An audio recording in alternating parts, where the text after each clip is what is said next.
आज के इस वीडियो में अर्थव्यवस्था यानी कि इकोनॉमिक्स का 12वां भाग लेके आ रहे हैं, जो आपके किसी भी प्रतियोगी परीक्षा के लिए बेहद महत्वपूर्ण होगा। अगर आप चाहते हैं इस वीडियो का पीडीएफ डाउनलोड करना या फिर इसको टेस्ट के रूप में लेना, तो आपको ये वाला ऐप डाउनलोड करना होगा, जिसका लिंक इस वीडियो के डिस्क्रिप्शन में और पहले कमेंट बॉक्स में मिल जाएगा।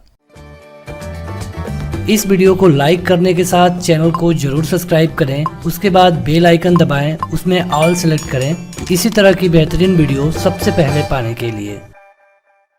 तो यहाँ पर आपको 25 क्वेश्चन देखने को मिलेगा। एक समय पर आपके स्क्रीन पर एक क्वेश्चन है, 4 विकल्प, आपको अपना उत्तर कमेंट करके बताना होगा 2 सेकंड में। क्वेश्चन है कि निजी क्षेत्र के बैंक में अधिकतम कितने % विदेशी निवेश की अनुमति भारत सरकार ने प्रदान की है। विदेशी निवेश मतलब कि एफडीआई की बात की जा रही है, मतलब कि जो भी प्राइवेट बैंक है, निजी क्षेत्र के बैंक है, कोई भी विदेश से कोई भी व्यक्ति, संस्था या फिर सरकार उसमें कितना निवेश कर सकती है, कितना %। तो देखिए ये समय समय पे बदलता रहता है। जो सरकार रहती है वो अपने हिसाब से इसे चेंज करती है। पहले ये केवल 33% था, बाद में इसे 49% किया गया, लेकिन आज यानी कि 2020 में ये लगभग 74% हो गया है। हालांकि सरकार इसे 100% करने के बारे में विचार कर रही है। हो सकता है कि आने वाले दिनों में ये 100% भी हो जाए। अगला है कि भारतीय प्रतिभूति एवं विनिमय बोर्ड की स्थापना कब की गई थी। यहाँ पे आपको हर एक क्वेश्चन के लिए 2 सेकंड मिलेगा। ये की गई थी 1988 में। अगला है कि भारतीय रिजर्व बैंक की खुला बाजार कार्यवाही का अर्थ है क्रय और विक्रय। किसके क्रय और विक्रय का मतलब ये होता है कि आरबीआई का खुला बाजार में काम हो रहा है। देखिए, अगर आरबीआई के बारे में आप जानना चाहें तो सबसे पहले ये जानिए कि आरबीआई कब बना था। तो आरबीआई बना था 1935 में, जो कि राष्ट्रीयकृत किया गया 1949 में।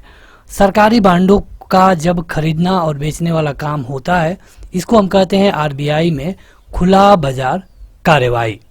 आज आरबीआई को बैंकों का बैंक कहा जाता है। आरबीआई में एक गवर्नर होता है और इसके सहायता के लिए 4 डिप्टी गवर्नर होते हैं। अगला है कि आईबीए से क्या मतलब है। आईबीए से क्या मतलब है, मतलब कि इसका फुल फॉर्म क्या है, ये आपको बताना है। देखिए, आईबीए का फुल फॉर्म होता है, अगर बैंकिंग के फॉर्म में देखें तो ये होता है Indian banks association, Indian bank association. अगला है कि मंदड़िया एवं तेजड़िया शब्दावली किससे संबंधित है। आपने शेयर मार्केट में मंदड़िया और तेजड़िया शब्द सुना होगा, तो ये संबंधित है किससे, शेयर बाजार से। भारत का जो शेयर बाजार का हेड है ये है बीएसई।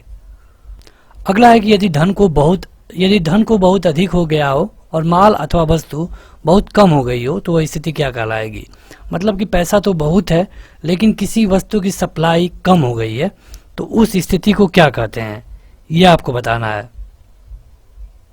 तो इसे कहते हैं मुद्रास्फीति। मुद्रास्फीति का मतलब ये होता है कि जो डिमांड है वो तो बढ़ गई है, लेकिन जो वस्तु की डिलीवरी है वो कम हो गई है। अगला है कि भारत में नए निजी बैंकों की स्थापना के लिए कितनी न्यूनतम चुकता पूंजी होनी चाहिए। आपके स्क्रीन पर 4 ऑप्शन है, अपना उत्तर तुरंत कमेंट करके बताएं। कहा गया है कि नए निजी बैंक की स्थापना के लिए, मतलब कि भारत में अगर कोई भी निजी बैंक लगाना चाहे तो उसके लिए कितना उसकी राशि होना चाहिए, ये आपको बताना है। तो देखिए ये है लगभग 200 करोड़। अगला है कि भारत में मान्यता प्राप्त स्टॉक एक्सचेंजों की संख्या कितनी है। भारत में कितने स्टॉक एक्सचेंज हैं जिनको मान्यता मिल चुकी है, यह आपको बताना है, और इनकी संख्या है 24। तो अगला क्वेश्चन है कि भारत में राष्ट्रीय आवास बैंक निम्नलिखित में से किसकी एक पूर्ण स्वामित्व वाली समानुगंसी के रूप में स्थापित हुई। मतलब इनमें से कौन है जो भारत में ऐसा है जो कि एक पूर्ण स्वामित्व वाली कंपनी है। तो अगर आप इन विकल्पों को अच्छे से देखेंगे तो आपको पता चलेगा कि इसके लिए सही उत्तर है आरबीआई, जो कि भारत सरकार का एक तरह से बैंक है, लेकिन ये ऐसा बैंक है जिसमें आप अपना अकाउंट नहीं खोल सकते हैं। इसे बैंकों का बैंक भी बोला जाता है। अगला है कि जीवन बीमा निगम की कौन सी पॉलिसी विशेषतः बच्चों के हितार्थ में नहीं है।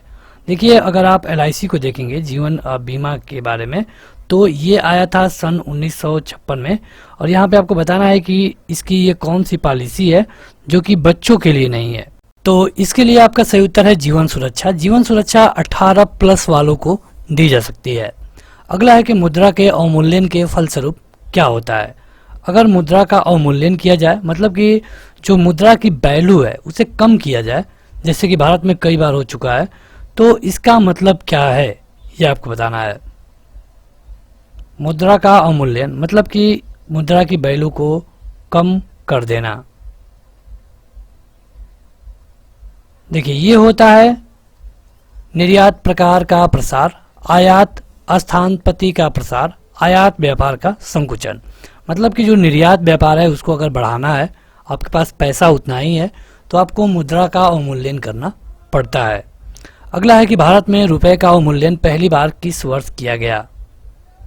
भारत में जैसे कि हमने आपको बताया कि कई बार किया गया है, तो ये कब किया गया पहली बार ये आपको बताना है। तो ये किया गया पहली बार सन 1949 में। कहा जाता है कि जब भारत आज़ाद हुआ था तो उस समय रुपए की वैल्यू अधिक थी, लेकिन देश की हालत बहुत खराब थी। देश की हालत को संभालने का मात्र एक ही विकल्प था कि हम रुपए का अवमूल्यन करें। अगला क्वेश्चन है कि बीमा नियामक एवं विकास प्राधिकरण का मुख्यालय कहाँ पर स्थित है। जो बीमा नियामक है इसका मुख्यालय कहाँ पर स्थित है ये आपको बताना है। तो देखिए, ये है हैदराबाद में। अगला क्वेश्चन है कि बैंक दर में परिवर्तन से क्या प्रभावित होता है। बैंक दर में अगर परिवर्तन हो रहा है तो इससे क्या प्रभावित होगा ये आपको बताना है। ये होगा ब्याज की बाजार दर। अगला क्वेश्चन है कि भारत सरकार के द्वारा नई खनिज नीति की घोषणा किस वर्ष की गई। जो नई खनिज नीति आई भारत सरकार के द्वारा, ये आई थी सन 1993 में।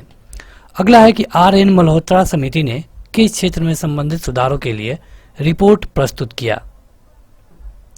आर.एन. मल्होत्रा समिति को हम किसके लिए जानते हैं, यही तो आपको बताना है। तो देखिए, आर.एन. मल्होत्रा समिति की बात अगर की जाए तो ये होता है बीमा क्षेत्र के लिए। अगला है कि भारत में मुद्रा जारी करने का एकमात्र अधिकार निम्नलिखित में से किसके पास है। ये है आरबीआई के पास।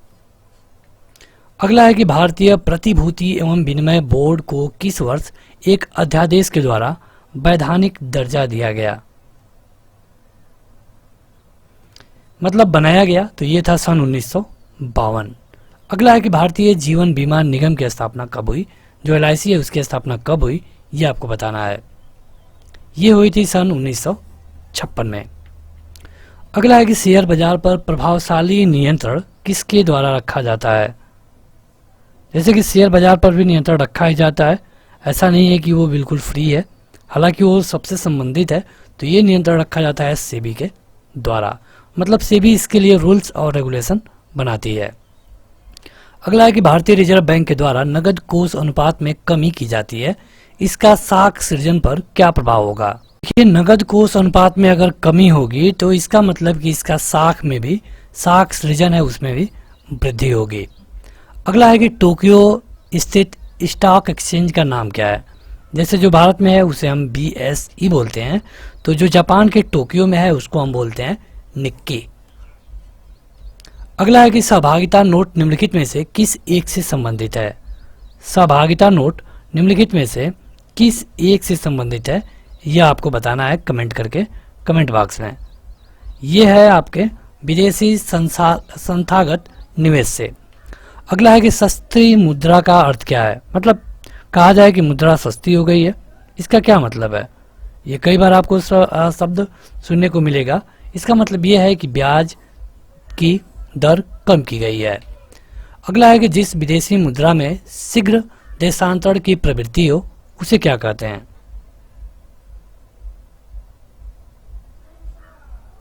जिस विदेशी मुद्रा में तुरंत बदलने की क्षमता हो, प्रवृत्ति हो, उसे क्या कहते हैं, इसे कहते हैं गरम मुद्रा। तो बस आज के इस वीडियो में इतना ही। इस वीडियो को लाइक करने के साथ इसे ऐप को जरूर डाउनलोड करें, जिसका लिंक इस वीडियो के डिस्क्रिप्शन में और पहले कमेंट बॉक्स में मिल जाएगा। आज के इस वीडियो में इतना ही। Thank you.